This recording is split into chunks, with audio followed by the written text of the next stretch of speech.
So we're going to move right into our next panel, which as educators, of course, we want to prepare our students to practice the law. So what will law practice look like in the future? And that's certainly still being figured out. But our first panel brings together practitioners and judges to talk about the law practice of the future.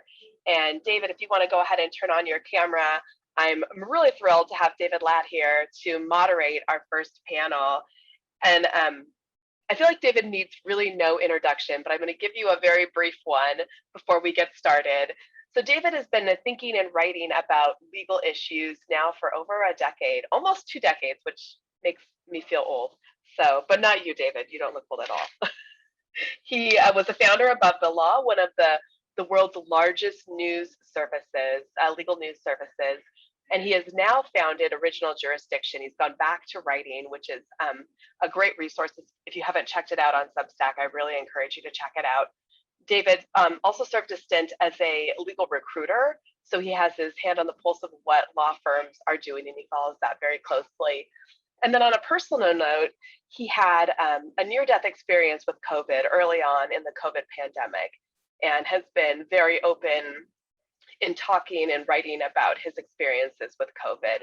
And so I'm going to have David introduce our panel. Panelists, if you want to go ahead and turn on your cameras, I'm going to pop off and let you have your discussion about the future of the law practice. Okay. Thank you so much, Dean Miller, for the warm welcome. Thank you, Tessa, and congratulations on the book. I have to say, I am really delighted to be moderating this particular panel on the future of law practice. It's an incredibly important topic, and we have amazing panelists. I actually have known almost all of them in one capacity or another for years, and I can guarantee that they will have wonderful insights to share with all of you. I'll be very brief on the intros because their bios are on the event website. Many of them you may already know by reputation, and you're going to learn more about the panelists and their work and how they work in the course of our discussion organically. So let me just be very quick about this in alphabetical order. First, we're joined by Katie Biber. She's the Chief Legal Officer at Brex, a $7.5 billion fintech startup. She previously served as general counsel at other leading tech companies, and so she can offer both the in-house and tech and startup perspectives on our topic. Next up is Judge Stephen Dillard, currently the presiding judge and formerly the chief judge of the Georgia Court of Appeals, and he'll be able to offer his thoughts on the topic as an appellate judge. We're delighted to be joined by Trish Martin, office managing shareholder of the St. Louis office of Littler Mendelson. She can offer the perspective of a leader at a large law firm, aka Big Law, and she is also an employment lawyer herself. So we look to her for those insights as well. Also hailing from the world of private practice is Rafi Melkonian, a partner at Wright, Close & Barger, a litigation boutique in Houston. He'll be able to offer his perspectives as both the partner of a boutique firm and also as a prominent appellate litigator. Finally, we're thrilled to be having with us Judge Emily Miskell of the 470th District Court of Texas, based in Collin County. She has some very interesting experiences to share as a trial judge during this pandemic. Before we dive in, one quick administrative announcement. We won't have a separate Q&A session per se at the end of this, but we will take audience questions throughout.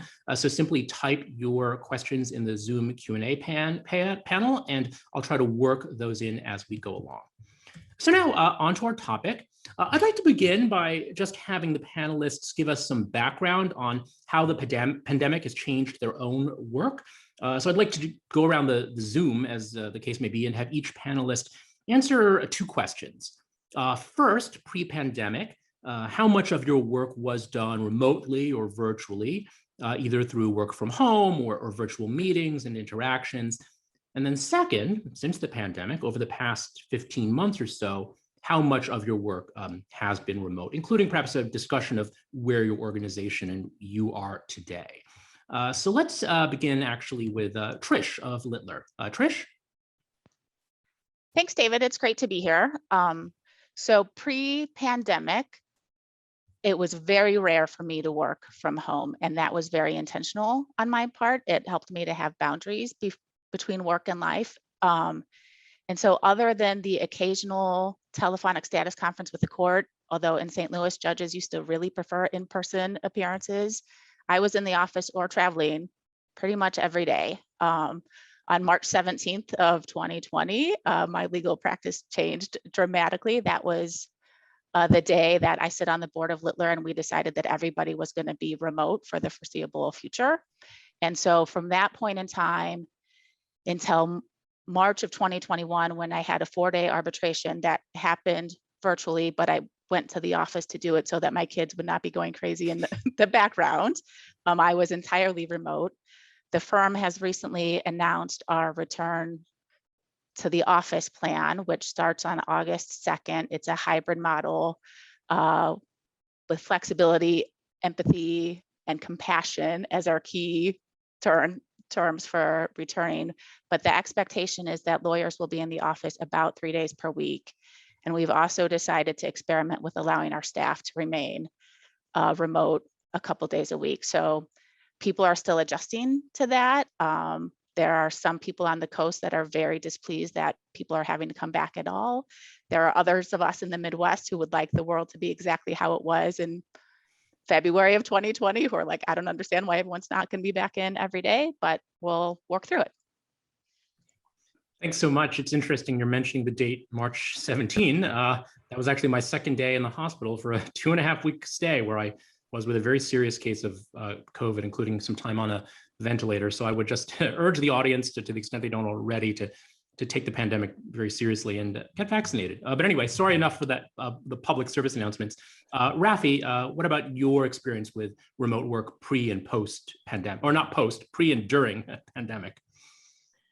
Yeah, thank you, David. And I hope everyone can hear me. My Wi-Fi has been a little wonky this morning. Let me take the second part of the question first, which is what have we been doing, after the pandemic, which is all virtual for us. All my oral arguments in appellate courts have been virtual. All my cooperations with other counsel have been virtual. I was vaccinated very early, so I felt pretty comfortable coming back, but we have been virtual throughout the whole time, and we're just now transitioning back to work at our firm. So pre-pandemic, my work was all in person, just like Trisha's. Clients want to see you, courts want to see you in person, your partners want to meet with you in person. So we were all in person, for almost all of our activities. The only thing I'll say is that we in Houston were quote unquote lucky to have a sort of a dry run with virtual because of Hurricane Harvey. Our entire office flooded during Harvey, and we were out of our office for 4 months. And so we got a real test of homework, and it worked pretty well. And so we were pretty prepared to go virtual when we needed to, but we didn't expect to be out for this long, I have to say that. Yeah, no, that's really interesting, your point about the hurricane. In New York, we had a similar situation with Hurricane Sandy, and I think that enabled many law firms to go pretty seamlessly into remote work. That has been one of the surprises of the pandemic, I would say, how smoothly things have gone. Now let's bring in Katie, coming from the tech and Silicon Valley and startup world. She's probably no stranger to remote work, I'm guessing, but Katie, why don't you tell us about your experience?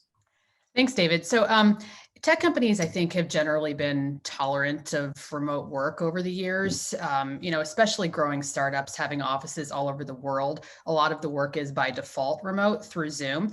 It's taken me a while to drag some of my outside counsel off of conference calls and onto Zoom and Google Documents to work with me on the native tech tools that we use to do our jobs. But since the pandemic, my company has elected to have a fully distributed workforce. We have closed all of our offices. We are not reopening them. We will have voluntary WeWork spaces for people who would like to actually go into a workplace environment, but we're not forcing anyone to do that. And I have hired lawyers and compliance officers all over the country.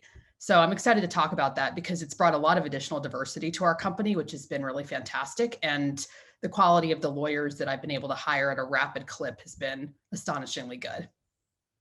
It's a very interesting point you make, Katie, just about diversity, and I think we'll definitely return to it.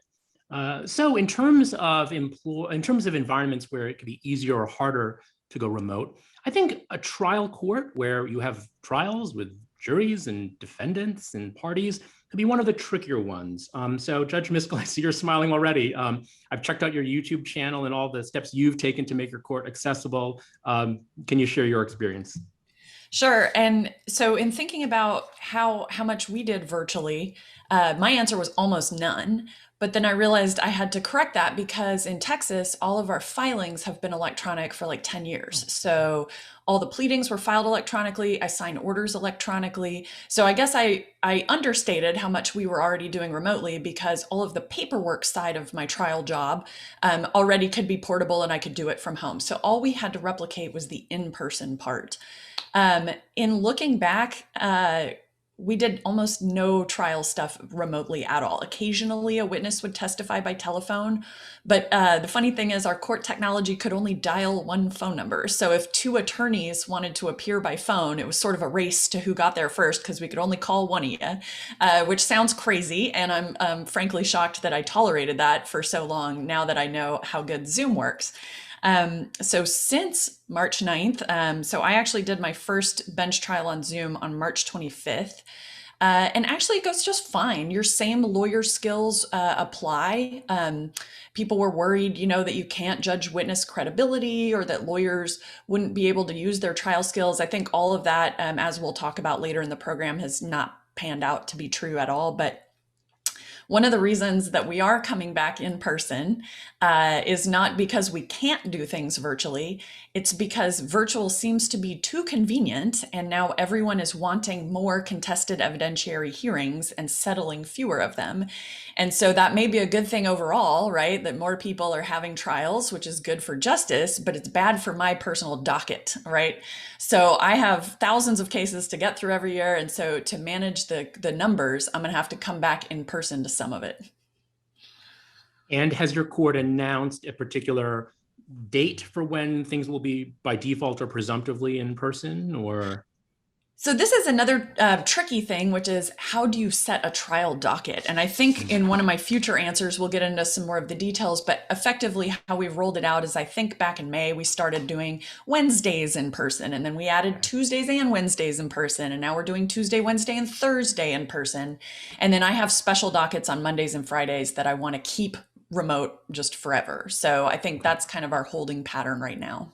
Okay, fair enough. And Judge Dillard, also from the bench, but from the appellate side of things, can you tell us about your experience both before and during the pandemic? Absolutely. It's good to be with you. It's good to see you, David, happy and healthy. It's a pleasure to be with you and everyone else.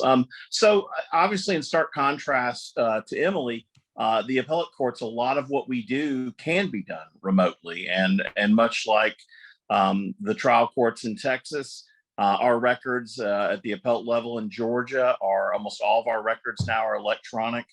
All of our briefs, our docket. I mean, I can pretty much do anything from home. And that was the case before the pandemic. And we had already started implementing measures. We had a pretty seamless transition.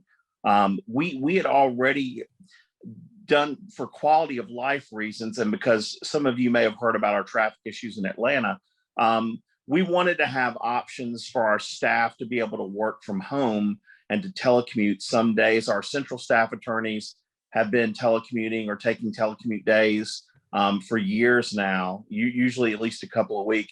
I had implemented that with my staff. I would live in Macon, and the courthouses in Atlanta, I call Mondays and Fridays my writing days, where I don't have to worry about going to and from Atlanta. And so on those days, typically my staff would work from home as well. So we were already doing a lot. When the pandemic hit, I actually shut down my chambers a little early based on what I was hearing out of the CDC early March. And so since the pandemic, I've seen maybe each of my staff attorneys 2 or 3 times. We've started to resume a little bit of normal operations. We're debating about, and I think I heard earlier somebody said, we're kind of going forward with empathy and compassion and thinking about people's circumstances. A lot can change in your personal dynamics in a year. And so I'm talking with my staff, and I don't know that I would go beyond 3 days. I do think it is important to have community and to work in person. And in the appellate context, I think you sometimes miss something when you can have those group meetings together. And we were just given this beautiful new courthouse that was designed for collaboration between our staffs and the judges. And so, it'll be interesting to see how we come out of it. But I will say we were prepared for it. Really, the one thing we had to learn was Zoom, and doing Zoom oral arguments. That was really the trickiest thing. But we've got a great tech staff, and we had great attorneys working with our staffs, and we knew there were going to be hiccups, and we just kind of let it roll. We were still live streaming. I still appeared physically in the courtroom as the presiding judge, because I think that's important for open courts, for a judge to be there even if people aren't coming. But it'll be interesting to see. We have decided to resume in-person oral arguments with an option to do virtual starting in September, and we're going to explore at a court retreat whether we make some of these virtual oral arguments, if both parties want it, kind of a permanent option going forward. So we're still kind of debating what we want to do with that. It's very interesting. Just to pick up on some of the points you raised, the Monday and Friday writing days idea, I think to the extent that there are practitioners and law firm leaders listening to this, there are some firms that have essentially adopted a similar approach in terms of presumptively maybe not scheduling meetings on Fridays so people can engage in so-called deep work, like writing a brief or drafting a contract or something that takes sustained concentration without people interrupting with the meeting or popping their head into your physical office. So I think that's one thing that's sort of interesting, to outline and delineate a block of time. And it's easier to do when you're at home as opposed to in the office. The next topic I wanted to shift to was actually looking at the pluses and minuses of remote work. And I think Judge Dillard, in his introductory remarks, already hit on some of them in terms of the advantages of being in person, in terms of the collaboration, the team meetings he talked about, but also the advantages of being remote, which can also perhaps be less burdensome to counsel who are traveling from far away, or people who have other responsibilities. So I'd like to actually return to Trish and get her thoughts on both the pluses and minuses of remote work. In our discussions prior to the panel, Trish described, I was sort of asking the panelists, are you pro or con? And I think Trish described herself as resigned. But you can be resigned to something in both good or bad ways. So Trish, what are your thoughts on this? Sure. I was really surprised at how easily our work could be done remotely. The firm didn't miss a beat. Financially, we performed very well because it turns out you don't actually have to be in person to do almost everything that lawyers do. And that was kind of shocking to me. The first week we got home, I sort of said to my husband, okay, I've got a week's worth of work to do, and I have no idea what's going to happen after that. And how wrong was I, right? It turns out it's totally fine to work from your dining room table. So it's really more on the edges where I think remote work is hard. The things that I think are missing are the collegiality. I'm the office managing shareholder. It is much easier to manage my office when everybody is there 5 days a week and I can take the temperature because I see them every day, right? Because we're remote, I have to intentionally reach out with everybody to see how they're doing. And that just takes more management time than before. I think a big thing that associates are missing is the opportunity to learn just by listening. When I was a baby lawyer, the lawyer next to me had a very loud voice. And so I would listen to her on calls with clients all day long while I did my other stuff. And that was educational. And being remote, you sort of miss out on those opportunities to just learn by being there. I think it is harder to retain associates now that we're remote because I feel like they're less tied in to the firm. Sort of the further we've gotten in time from when we were all together, sort of the less tightly wound I feel like our group is. And so I'm really trying to be intentional about making sure that everybody still loves Littler, still loves the office, understands we have a great culture, but it's hard to have a culture when you're all working separately. And then finally, I would just say the thing that personally is hard for me is the lack of boundaries. I tried not to, I would bring my laptop home, but I would leave it in the car before COVID.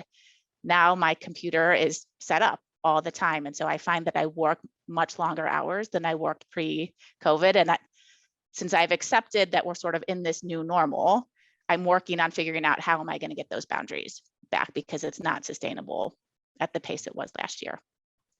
That's a really good point about the lack of boundaries. Before, we had a commute to break up our days, and now the commute might be going to our home office, or we just moved to a new house in the suburbs. We have a home office, but my husband and I used to be a desk in our bedroom or the living room couch, and that was our commute. So a lot of lawyers are dealing with burnout. And from my recent days as a recruiter, I can say that in the early days of the pandemic, nobody moved, nobody knew what was going on, people were scared. But now that things are coming back, lateral associate and partner movement is through the roof. And so I think maintaining that cohesion and that camaraderie is harder in some ways when you're not in person. There was an interesting question in the Q&A, and Judge Miskell did type out an answer, but I'd actually like her to maybe share it as well with some of the folks. One of the questions was for the judges: how do you anticipate handling situations where one side wants virtual and the other side wants in person, or challenges that? So Judge Miskell, could you tell us a little bit about how you think it'll be handled, or whether you've already had this problem or issue? Sure. And so one thing I discovered when I became a judge is that the job of a judge is a lot different than the job of an attorney. Fewer of my tasks are legal tasks and more of my tasks are logistics tasks. So I joke that my job is more like FedEx. My job is to keep widgets on the conveyor belt moving towards judgments. And what I end up looking at a lot is incentives, right? So if we have a rule that lets someone play games, they're going to play games. And so same with in-person versus remote hearings. So generally, and there's another question in the chat that I'll go ahead and package together in this answer as well. Generally, remote hearings allow more people to appear in court than we're able to appear in person. So for example, childcare is not excluding people from remote hearings in the same way that lack of childcare doesn't let people come to in-person court. And so, and same with out-of-town participants, right? If you have to drive 4 hours to get to court, you're more likely to not show up than if you can appear remotely. And so sometimes people will use that to play games. You know, they'll know someone's out of town or whatever it is. And so they're like, nope, I demand an in-person appearance. So I think it's very important that you don't give parties veto power. And I think judges should address that on a case-by-case basis, because there may in fact be a good reason that we want to do something remote or that we want to do it in person. But if you're just demanding that to create a delay or for some sort of, bad faith incentive or to pressure the other side or whatever it is, I don't want to enable that type of game playing. I want to listen for good reasons to do it either remote or in person. No, that makes perfect sense. Judge Dillard, do you have thoughts on either A, whether you've seen any kind of gamesmanship or exploitation or attempt to exploit a hybrid model? And I guess my other question is, you can answer either or both. Have you had any memorable, I know we're talking about professionalism here, have you had any memorable mishaps? We, of course, had the famous Supreme Court toilet flush. We've had issues with lawyers appearing before judges in virtual hearings dressed totally inappropriately in swimwear, et cetera. We have the famous cat lawyer where he had the filter and was talking as a cat. So I guess that's my question. One, any gamesmanship? Two, any mishaps? I haven't seen any gamesmanship yet. When we went to Zoom oral arguments, we went completely Zoom, and we have continued to do completely Zoom oral arguments up until we start again in September. We are looking at, one of the things we're discussing with our tech folks is looking at a model where if somebody really can't make it for whatever reason, for health reasons or maybe just economic reasons, that we can do a hybrid model. I'm a little skeptical about being able to have someone there in person and someone there, someone on video, but I'm open to it. And I think that's the key thing, is we need to be open to these possibilities and see where the technology takes us. As far as any mishaps, I mean, we would, the biggest thing I saw, and it wasn't anything like the cat, I'm not a cat. It was more of you would have people drop off, and what I would always do at the beginning of oral arguments, I would just say, listen, we're probably going to have something go wrong, and that's okay. If it happens, if you drop off, we'll stop the proceedings, we'll get you reconnected. Don't stress out about it. I mean, I wanted to try to provide kind of calming leadership while I'm presiding over the panels, and just let people know up front, look, it's okay if something goes wrong. I'd say the only thing I saw a couple of times is during arguments when someone would finish, occasionally you would see somebody with their camera still on kind of walk out of the room to go get something to drink or something. Some of that was a little bit odd, but it didn't bother me. I think we're all learning, and I think you need to be understanding. You've got people from all different backgrounds, age groups, different understandings or levels of competency with technology. I think as judges and lawyers, we have to be patient and understanding of as everybody's kind of gearing up. And I think I have seen a lot of progress in terms of folks' understanding of how these work, and making sure that we would conference after oral arguments, and I would always turn to our tech guy and say, "Are we no longer live streaming? Let me know," because we don't need our conference going out over the live stream. So anyway, those are my thoughts. Now, sort of turning a little bit ahead, hopefully the pandemic will be behind us someday, and people are wondering what we are going to return to, whether it's going to be back to the old ways, as Trish was pining for, or whether it's going to be some new normal. To what degree are we going to return to pre-pandemic work conditions when the pandemic is truly over? Rafi, I know that you don't think we will get 100% back to the exact way things were, and maybe that's not a bad thing. But what are your thoughts on whether whether and to what degree we'll return to the old ways? I think we're going to return to some extent to the old ways. I think there's a desire to do that among practicing lawyers, at least, in terms of bringing people back into the office, part of the time. One thing where I think in Texas, there's going to be a huge change is in the shorter hearings that are done in trial court a lot of the time. So I'm primarily an appellate lawyer, but part of my job is to go to hearings to preserve appellate error, or to do the jury charge or do anything like that. And it used to be that I would have to fly out to wherever the court was in one of our many counties here in Texas, and maybe appear at a 5-minute hearing just to object to the judgment or do something like that. And I think that's going to change. I think those kinds of things are going to go to Zoom.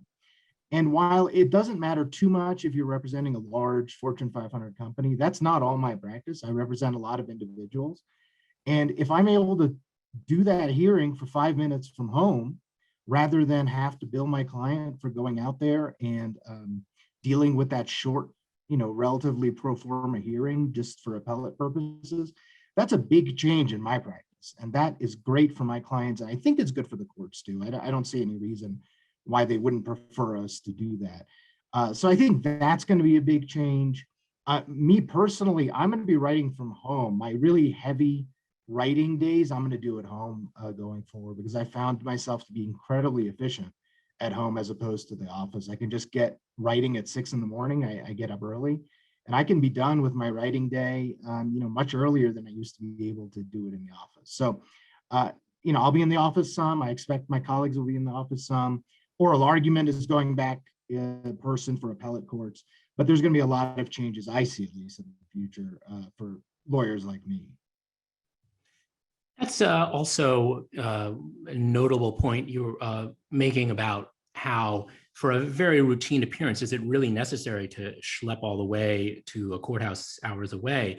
There was a situation we covered years ago at Above the Law where there was a trial judge who was miffed, I guess, that a younger associate was sent to cover a status conference. And so he essentially made this displeasure known. And at the next routine, non-substantive appearance, half a dozen lawyers, including the head of litigation from California, traveled all the way to New York to appear physically, before this judge. But it was such a routine hearing, and it really wasn't necessary. And the defendant in that case was a large company, so I guess they can afford that, but it's still a waste of resources. And you can imagine what would happen if it were an individual. You mentioned, Rafi, not all of your clients are large companies. I like what Chief Justice Bridget McCormick of Michigan said about some of these changes. She said, the pandemic wasn't the change we wanted, but maybe it was the change we needed to make our courts more accessible, more transparent, She talked about some of the things that Judge Miskell talked about. For example, if you're an indigent defendant who, maybe you can't afford the tank of gas, if you have a mobility issue because you're disabled, if you have a childcare issue, now you can attend and participate in your own case, from the comfort of your own home. And I think that should not be underestimated. A large number of people in this country proceed pro se. It's not all fancy lawyers who charge high rates. And so I think the virtual world is good for people. I mean, look, then we have the issue of the digital divide and do people have adequate internet, but that's for another panel. Katie, what are your thoughts on really anything we've discussed up to this point, but particularly either A, the degree to which we're going to go back to the old ways, and B, pluses or minuses of remote work versus in-person work? Sure. So I want to echo something that Trish said earlier, which is I share her concern about younger lawyers not being able to pick up necessary skills just based on osmosis or being around more seasoned lawyers. I had the privilege of working with some very talented lawyers in my very first years of practice, and I picked up critical skills such as the right tone to speak to an adversary with versus a counterparty, how to deal with a client who is upset, how to explain an arcane issue. So I do worry about some of that being lost. But I think there's absolutely no chance of the world going back to the way it was before. And one of the things I do struggle with is pulling my outside counsel along for the ride. My company has changed forever, and I'm still occasionally having to drag people into providing me Google red lines instead of Word red lines. It's going to be a constant battle between me and big law partners. But I think the thing that's critical to keep in mind here as a lawyer in-house is that you can't just bring office work to the internet in the same way you can't just bring a horse to the highway, right? You have to remember that this is a completely different context, and for us to practice successfully, you have to use the native brilliance of the internet and use that to practice even better. So what does that mean for an in-house lawyer? I think it means using tools that are designed for remote work instead of the old ones. It means upping your production value for group meetings and things where people need to be convinced or persuaded of something. I think it also means being very deliberate about how you use that occasional in-person time. So my company is now doing offsites on a frequent basis. And the purpose of the offsites is not to bring everyone together and do something in a conference room that we could do over Zoom. It's for the very specific and discrete things that are impossible to accomplish afar. So first, I would say relationship building, right? That's really important. And the second thing is going to be working on those types of conversations and trainings that you just can't do over the internet. Overall, I think this has been a really good thing for our business. We're growing even faster than we were before. And our hiring on the legal team has been really very sound. I'm really excited about being able to hire lawyers all over the country instead of just in San Francisco and New York. That's an interesting point. Two of my final projects as a recruiter were for in-house clients, and both companies had gone completely remote. There was no office to go to, even if you wanted to. And some candidates actually liked that and valued that flexibility. One thing I'm curious about, Katie, you talked about sort of moving your outside counsel along or meeting them where they are, or what have you. Eric Grossman, the chief legal officer of Morgan Stanley, recently sent a letter to the bank's outside counsel where he essentially extolled the virtues of in-person work and said that in his view, firms that work in person are going to do better. And it was read by many as sort of nudging the bank's counsel to say, you really should be calling your people back. What do you think of that? Are you at Brex telling your outside counsel anything? Work mindset that I do not share. I definitely, because I embrace remote work for our teams, I embrace it for our outside counsel as well. Again, I worry, as Trish articulated, that their junior associates are not necessarily going to be as sharp on some issues as they would have been previously when they were under the thumb of a partner next door. But aside from that, I see that a lot of firms are able to pick up the quality of their associate hiring. And so long as I can convince people to use the native tools that make our work easier, I have found absolutely no difference in the quality of the work that I'm getting. A lot more of our work, this is one area where I do hope law firms can innovate a little bit better. A lot of our work is becoming asynchronous. there are many moments when you can avoid having a phone call. This probably sounds very Gen Z, right? They don't like having phone calls. They want to text you, but you can do a lot of really good work inside of collaborative documents or tools like Coda, where everyone's opinion can be known and everyone can be working on things at different times and in different time zones. And if we can kind of sever this idea that everything has to be done by voice or video, I think remote work will thrive even more. I think the asynchronous work point is really important. There used to be this artificial timeline to things. We'll get it on my desk by close of business or get it on my desk by the next morning. And now we're realizing, you know what? Maybe it doesn't have to be on that schedule, and that can really help people. Yeah, the greatest thing I think about asynchronous work is it makes everything very writing based, which rewards sound, thought, and logic instead of just table pounding and loud voices. And so it's equalized a lot of the players inside of companies that have gone fully remote or distributed. Yeah, people have commented on how on Zoom, everyone has the same size box. It's not like the CLO or the CEO has a bigger box. So that's interesting. In terms of going back to the way things were and or continuing the innovations, Judge Miskell, I'd like to loop you in, and maybe you can share your screen. You mentioned that you might be able to show us a photo or some images of hybrid trials, which I think some of us, I certainly am, would be curious to see. Okay, so a Zoom trial looks pretty much like what we're doing right now, but it's a special challenge to figure out how to combine Zoom and in person. In some ways, it is the worst of both worlds, but it is something that we just have to figure out. And so here's a screenshot I took, and let me know, are you able to see the photo that I'm sharing? Okay, yep. So how we've managed, and it depends on the layout of every physical courtroom, but my bailiff's computer has a webcam pointed at counsel table, so you can see the defendant, his lawyer, plaintiff, her lawyer. And then we have a busted laptop that IT found for us on the witness stand, so you can see the witness. I have a webcam on my computer. My court reporter is there, and that's my court coordinator. I blacked out her face. And so you have to figure out how people who are on the Zoom can see what's going on in person, and people in person can see the Zoom participants. Same with audio. And we can't have multiple devices in the same room because we get screeching and feedback. So how are all the Zoom people going to hear the in-person people, and vice versa?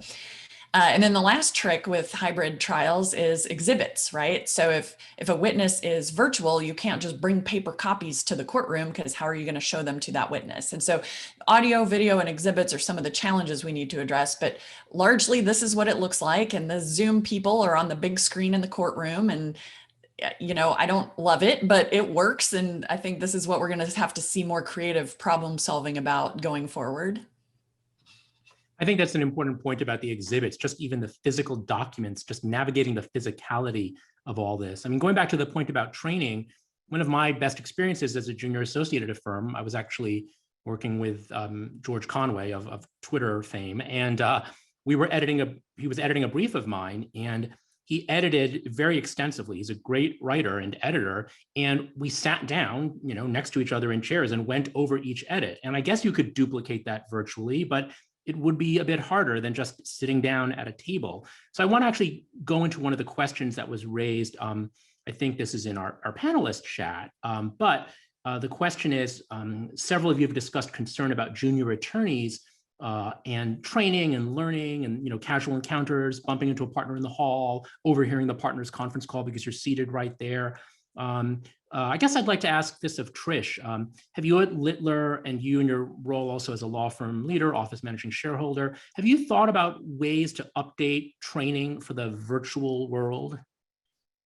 Yes. So one of the great things about Littler is we have phenomenal training programs for associates. And back when I was an associate, that involved going to a city, staying in a big hotel with a bunch of associates your same relative year, and learning, but also networking, which turned out to be super important for later on in your career. We have replicated that with Zoom learnings. I think it's the best we can do. It's interesting though, because the firm engaged outside consultants who interviewed a ton of people as we were formulating our return to the office plan about what people wanted. And people were asked to list their top 5 most important things. And the partners all said that associates were really missing out on mentorship, and that's why we needed to get back to the office. And the associates actually said that they were getting better mentorship in the remote environment because partners were making time to call them and walk them through things, and that didn't always happen in the office. I still think that they're missing out on mentorship, but it's interesting to me that they don't have that same perspective. My sort of plan for my office, which is a small office, we only have 14 lawyers, is to try to have people consistently come into the office and at least 2 of the same days a week. So have most people there on Tuesdays and Wednesdays. So that way they, some of the time, get the old way of learning through osmosis. Yeah, and it's interesting. I would say, just as someone who observes what different firms are doing, I think 2 to 3 days is sort of becoming the default. Some firms have announced that they're going to be remote, at least for the time being. Cooley, for example, just the other day said they're going to be remote until at least 2022. Other firms, like say Ropes and Gray, have announced sort of a 2 to 3 day a week thing, or an expectation that you'll spend a majority of your time in the office. Other firms have tried to get everyone back 5 days and they got pushback. And most of the firms that have tried that have had to sort of walk it back in one way or the other. I was curious, Trish, since you also are at a leading employment firm, what have you been advising your clients in general about the issues if they want to work remotely, or the dangers or the pluses? Again, sort of big picture. Sure.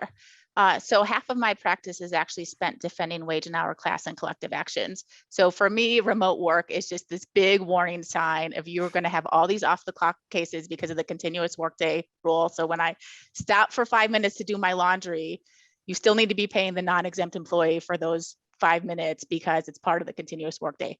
So I worry personally a lot about my clients running into wage and hour claims and expense reimbursement claims, especially in states like California, which have some very interesting rules from the vantage point of the Midwest.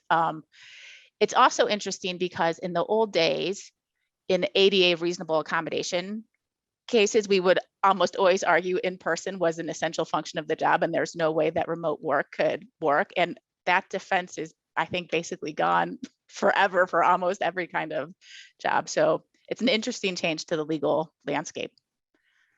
Yeah, no, absolutely. Rafi, you're a partner, of course, so you work with younger lawyers, you mentor younger lawyers. I'd also like to loop in or bring in the question of how the new normal will look for different practice areas. So as both a litigator and an appellate litigator, although you do some trial work too, how do you think that's going to look? So yeah, and feel free to comment on anything else, really.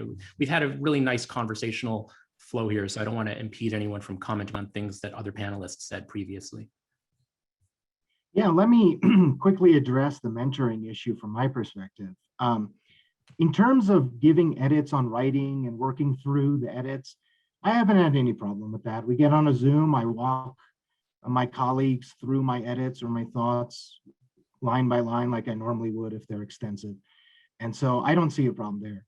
The problem I've had, and I haven't quite solved it, is how to teach when things go wrong in litigation. So things always go wrong in litigation. There's some fire drill or something. And sometimes the associate is the one who's made the mistake. Sometimes it's me. In person, you're able to project that sort of calm and confidence that we're going to fix whatever the issue is and we're going to move along. And it's a lot harder to do that online, I found. And so I found we've had more sort of panics during the pandemic when things go wrong than had the person been nearby. So I think that's the challenge I've had, and I haven't quite figured out how to do that remotely. The other part of the question, I'm sorry, what were we going to talk about now? About in terms of how different practice areas might adapt. I mean, you talked about this a little bit in terms of how you think many routine hearings will be virtual, perhaps, but are there other things you might see, like, I don't know, depositions? You've argued before the Supreme Court. I don't know if you have thoughts on that. Yeah, the one thing we've made a big change or are making a big change is Moot Court. So we do moots for every oral argument that we do in the Court of Appeals or the Texas Supreme Court or God willing, the US Supreme Court again one day. And it's much easier to coordinate that online now. Before you had to bring together all these experienced practitioners you need in a room, and they had to either fly in or drive over or whatever it is. And we're able to do moots now with really great people who want to be involved all over the country without any lag or difficulty. And that is a huge advantage for preparing for oral argument, for me at least. So from an appellate practitioner's standpoint, that's a huge difference in how we're going to be doing things going forward. And Dillard, David, sorry, go ahead, Trish. I would just jump in on things that have changed. As a wage and hour litigator, I literally spent 3 years traveling around the country, taking the same deposition of plaintiffs for a wage and hour case. And in hindsight, none of that was necessary. All of it could have been done by Zoom. And so clients, I think, are really going to save a lot of money by, there are some depositions that need to be taken in person, but I think those are pretty few and far between. Yeah, that's interesting. I've thought about that too, and I've talked to lawyers about it. Sure, the deposition of the CEO or the key witness, yes, but if you're just a custodian of certain documents or a lower level employee, maybe that can be done over Zoom. And now clients are going to have to weigh the marginal benefit of the improved in-person experience versus the importance of the depo versus the cost. And I think we're going to have a lot less business travel. Part of me is a little sad about that in the sense that I give a lot of talks, speaking engagements. And I used to like going to some random city where some law firm or organization invited me and tack on a weekend and whatever. And now it's like, it's probably not going to happen as much. I do a lot more Zoom. But, on the other hand, there are advantages too. Spend more time with your family, not have to worry about childcare. Judge Dillard, I wanted to get your thoughts on what things are going to look like post-pandemic. You talked about how within the court, you're already trying to figure out through a working group or what have you, what you're going to do or not do. And have you reached any conclusions, or what considerations are you generally thinking about? Oh, I think you're muted, Judge. Sorry, I think my friend Chief Justice Bridget McCormick is right. I think this disruption, that there's going to be benefits to it, and I don't think we're ever going to completely go back to the way things were. I think the big thing I would say is I think we're going to see increased flexibility. I think you're going to see jobs that I think this isn't really my thing because it's the private sector, but I do think from talking with lawyers and having, I'm starting to have lunches again with some of my friends, and they have echoed some of the sentiments that have been stated today. And that is, it's hard for big firms to keep people. People are, I think the marketplace is changing, and the firms that are offering flexibility, I think, are the firms that are going to thrive, because my sense is that the generations kind of after Gen X, the millennials, everyone else, they're going to understandably and rightfully so demand greater flexibility. I think the key is going to be balancing that with, how do you build a sense of community if you're not around each other? I mean, you can do some of that through Zoom, but I do think we are built for to be together. And so I think it's just going to be tricky kind of finding that balance. It's going to be tricky for courts. It's going to be tricky for firms. And I just think we're going to kind of have to work our way through it. But I don't think we're going to go back to the old ways. I don't think you're going to, in Georgia, when I was a young lawyer, I don't think you're going to drive 4 hours for calendar calls anymore to stand up for 15 seconds and say, I'm ready for trial. And then, I think those days are gone. And so flexibility and, I think you're going to see more of these work. It'll be interesting for me to watch what firms do with their buildings and their spaces, and how much of that they keep and how much of it they go to these other options, kind of these, you can pop in for a second and use, if you need to get out of the house. Anyway, that's a long-winded way of saying I don't know. And I think flexibility is going to be the key word, and we're going to see a market that is transformed and is not going back. Interesting. I follow the real estate issue a little bit, and after compensation, real estate tends to be the biggest cost for a law firm. And law firms that have been renewing their leases, a lot of firms have not.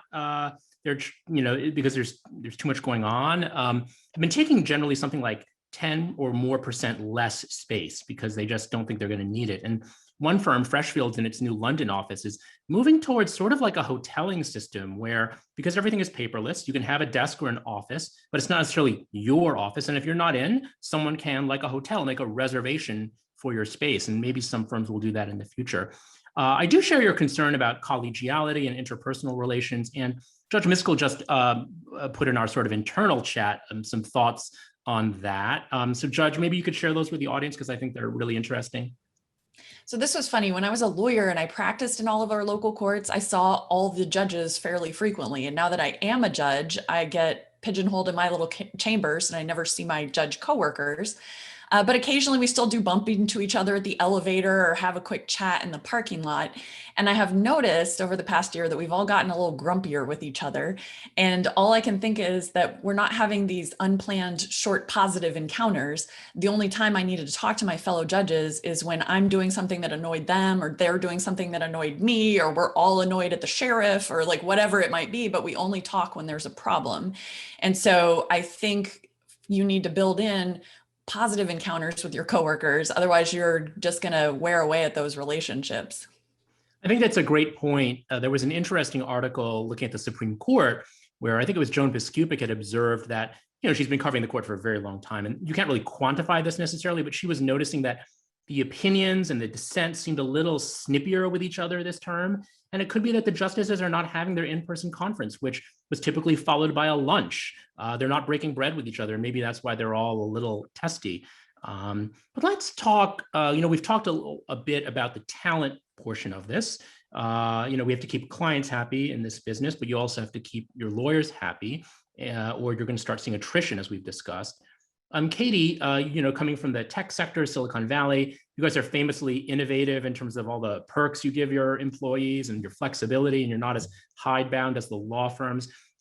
What accommodations either have you been using at Brex, or have you seen other companies in your space use to either facilitate remote work or to help people stay integrated, or anything else during this pandemic? I think on a sort of very primitive level, one of the first things that we do is give new employees a stipend to create a nice home work environment. You have a crummy chair, you have a crummy laptop set up, and it's going to be fairly unenjoyable to work. Plus, you'll start to get carpal tunnel issues and things like that. So that's the first thing we do when people come in the door. The second thing that I personally have been doing is working really hard to frequently send things to my team's home if they succeeded in a particular project and I'm offering them a thank you, or they seem particularly stressed out, they're working on a deal that we have a tight timeline for. So those types of deliveries, I think, are important at the margins. We've also really been focusing on making our offsites a fun and enjoyable experience for people. We very firmly believe that offsites in a remote distributed work environment are not for more work. They are for getting to know one another. To Emily's point, it is really easy to hate on an avatar on your screen, somebody that you've never met in person.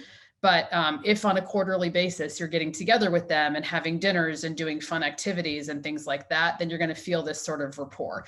And granted, I personally have watched it sort of taper off after each offsite, and then it's time for another offsite so that you can see people in person again. But we're really working to adapt our benefits packages so that people can get what they actually need in this new environment.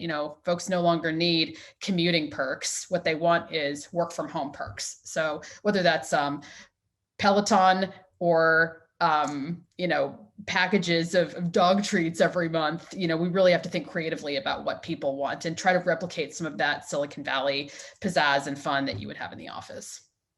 It's absolutely true. A couple of months ago, some firms, I think it was led by Davis Polk, but a lot of firms started giving people essentially like sort of choose your own package, and it might be upgrades to your home office, or it might be the Peloton, or it might be socially distanced trip somewhere with your spouse or significant other. But I think it is important to keep people's morale up.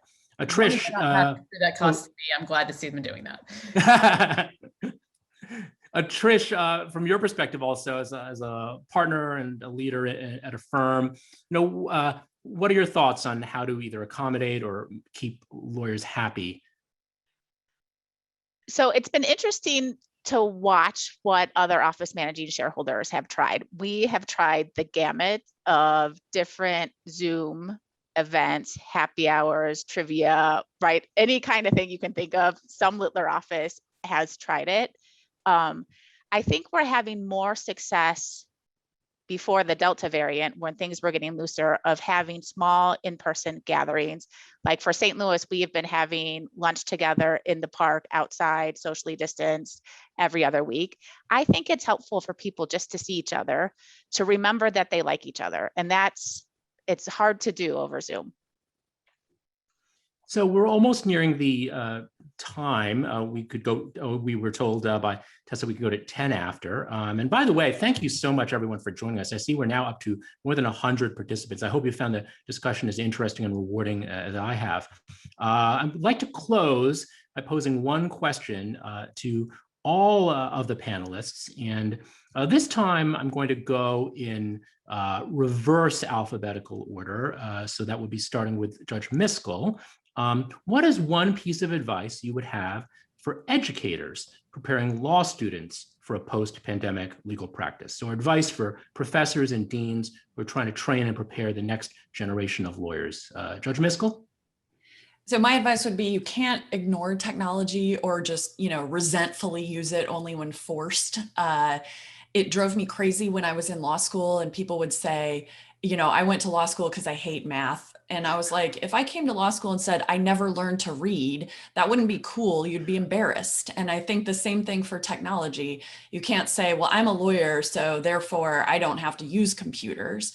The ABA rules have adopted a duty of technology competence, which extends to judges. So believe me, I'm doing my best to speak at judicial conferences, but you can't just do the minimum and just hate it the whole time. You have to figure out how you can use it for advocacy, because really it is a tool to enhance your advocacy, which is something that trial lawyers should care about.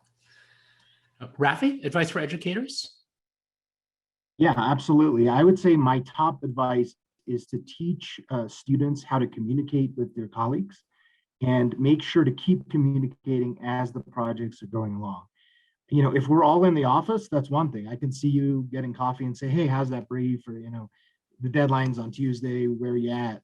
But if we're not, and we're all at home in front of our screens, each of us need to learn to, send an email and say, look, I'm coming along. It's going to be late or whatever.